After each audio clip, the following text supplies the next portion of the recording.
Welcome to Her Designed Life, where we talk about money, how to earn more, save more, and lead a thriving life.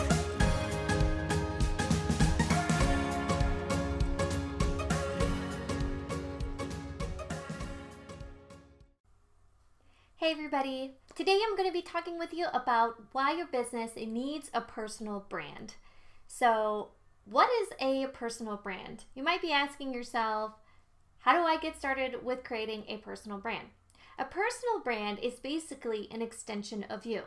So when you first start out in your business, you might be posting topics that are useful, tips, tricks, and hacks, or some helpful tools and resources. And while that's definitely really helpful, you want to think about what your transformational story is. You might be wondering, how do I actually generate more sales by creating a personal brand? And the reason why you want to create a personal brand is to actually attract followers who like, know, and trust you. So now I'm going to share with you 5 tips to help you create a consistent personal brand. Number 1, you want to post as yourself and not the business. I know, especially for entrepreneurs who want to build themselves a very scalable business, they have a feeling of needing to look more professional. And while that's definitely really helpful in the case that you have a lot of employees, it makes more sense to post as a person over a company. So, if you're a financial company or a financial coach, or perhaps you are an entrepreneur such as a makeup artist, a branding strategist, a digital social media marketing person, anything you have, you should post as a person. Number 2, use a branding guide. There are so many people out there trying to post that you can often feel a little bit frustrated by trying to make sure that you have something out there. You're not going to actually have a strategy unless you actually implement a branding guide. So what is the branding guide? A branding guide is basically a piece of digital paper that outlines a clear, consistent look and feel for your brand across all social media platforms. What does it include? Well, it includes typography for your header, your paragraph, and subtitle fonts. It also includes primary colors and secondary colors for your brand, as well as your logo design. Personally, I feel that a branding guide makes you very, very clear about what you should create, and it actually saves you time, because instead of trying to think of what color should I use here, what type should I use here, I'm not sure, I'm confused, forget all of that. What you want to do is make sure that you have a branding guide to create those consistent touch points.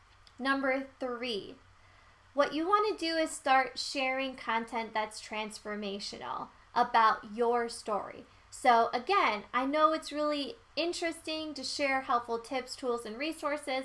And again, I think it's important to introduce educational content.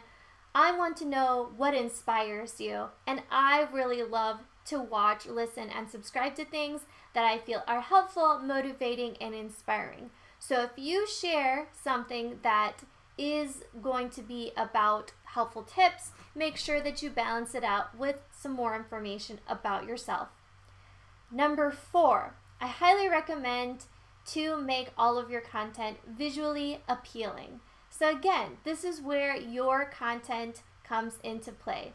Whether you're creating a brand that is about female entrepreneurs, or you are creating a brand about personal finance, or you're creating a new podcast about being a health and wellness expert, whatever the case is, you need to make your posts visually appealing.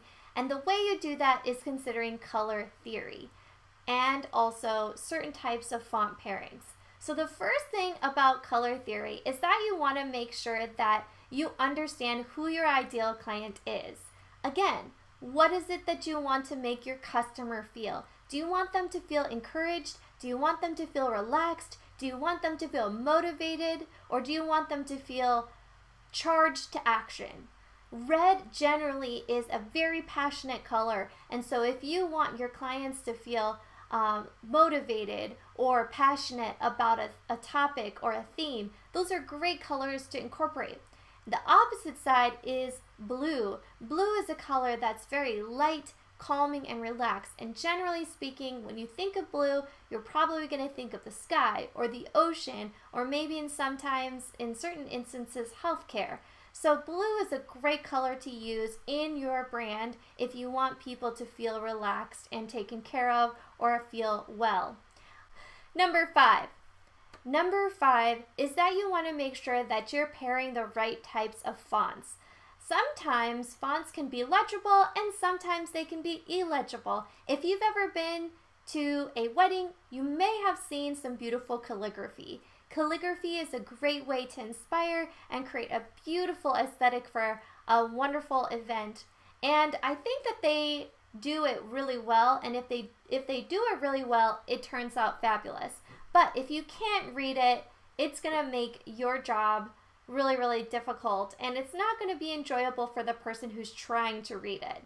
So what you want to do is pair your fonts that look legible. So again, no curls fonts, no Comic Sans MS fonts. You want to have fonts that are easy to read, that are going to draw the attention of the reader or person who is interacting with it so that they can read and interact with your content.